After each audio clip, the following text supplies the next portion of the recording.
YouTube, to talk to you a little bit about the differentiating between situations and emotions and feelings. If you listen to this past week's podcast, if you haven't, it's right here. You can go, it's on every platform. But it talks to you a lot about feeling your feelings. And feelings and emotions are slightly different. And you can have 8 million feelings. And I've said this to you guys before, that feelings are not facts. Thoughts aren't facts either. Your feelings they're really based on your experiences in your life, good, bad, and everything in between, right? So that piece of your feelings, you tend to start to expect, which we know is ego, other people to either make you feel better, which is not their role. That's not their responsibility. And your job isn't to fix or feel them either. That either, maybe, but to help their feelings either, okay? I'm not asking you to be mean or aggressive, but what I am saying is it's not your role and it's not theirs either. So a good helpful tip, and again, it could be the fact that I practice a lot of mindfulness and Buddhism and different things like that to really have me stay in the space, is to understand that situations in your life, right? Especially as you get older, you start to realize it, but situations in your life, they're not bad nor good. They just are what they are. And a lot of people have a hard time accepting that things are what they are. It is what it is. They're not good. They're not bad. They just are. When you can really grasp that, and I'm thinking about, let me know down here in the comments if you want me to do a full podcast on this. Because I can, because it's something that was really profound for me. And it's something that really helped me process a lot of my trauma, is separating the trauma from my identity and accepting that my trauma and or anything good included, not, you don't get to, like, somebody could say, oh my gosh, everything's on top of the world for you, or you're on the bottom of the world. Either way, it's not good or bad. It still just is, right? And that's the ego space.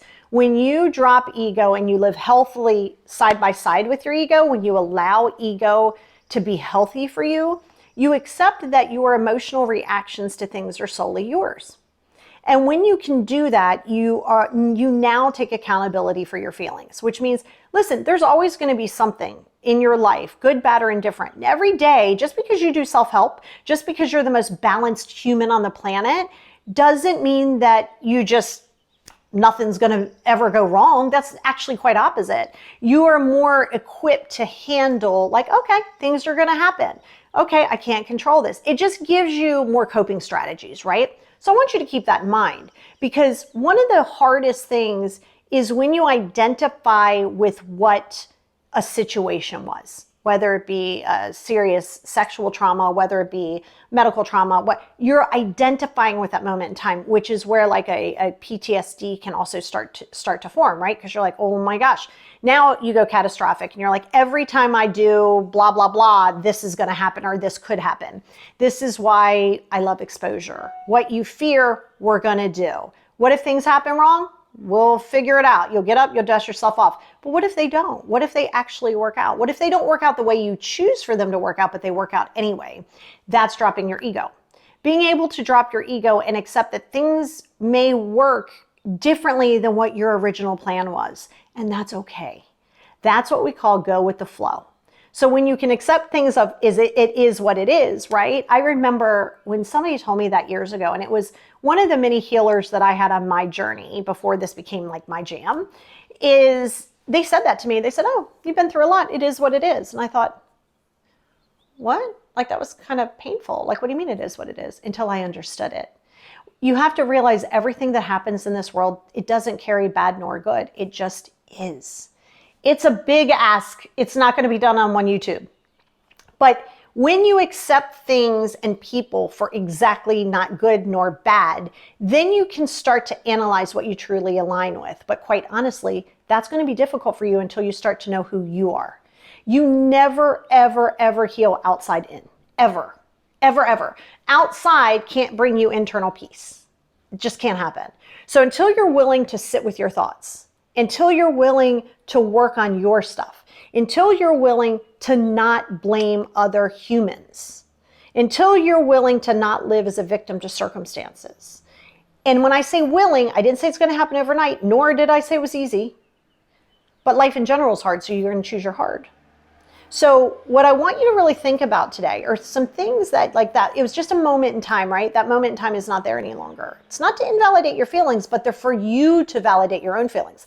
Not me, not the person who you think inflicted those feelings. People create actions, right? And verbiage and words.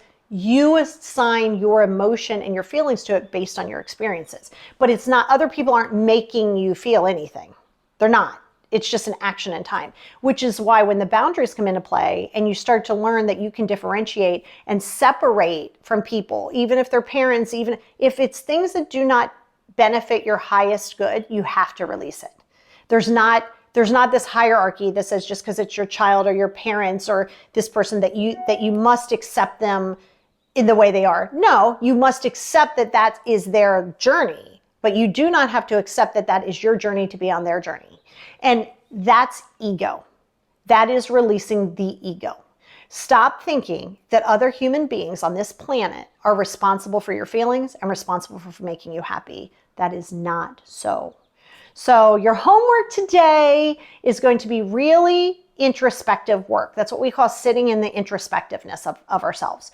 Really getting in deep as to the releasing piece of it. And I promise we'll do I'm definitely doing several podcasts on energy work. YouTube's on energy work. When I tell you these things have saved my life, quite literally, it's not an exaggeration. It literally is what it is. So yeah, situations are not good nor bad. They just are. It is what it is. Allowing yourself to feel your feelings. If you are sad, feel the sadness. If you are angry, feel the anger, which is fear, frustration, and hurt. Feel it. Look at it. Observe it. Validate yourself. Don't try to change other people. They're not underwear. They're not socks. Okay? So that is your homework, right? Start on that. And if you want me to do a full podcast on it to go really deep in it, let me know down in here, okay? And we'll get on it.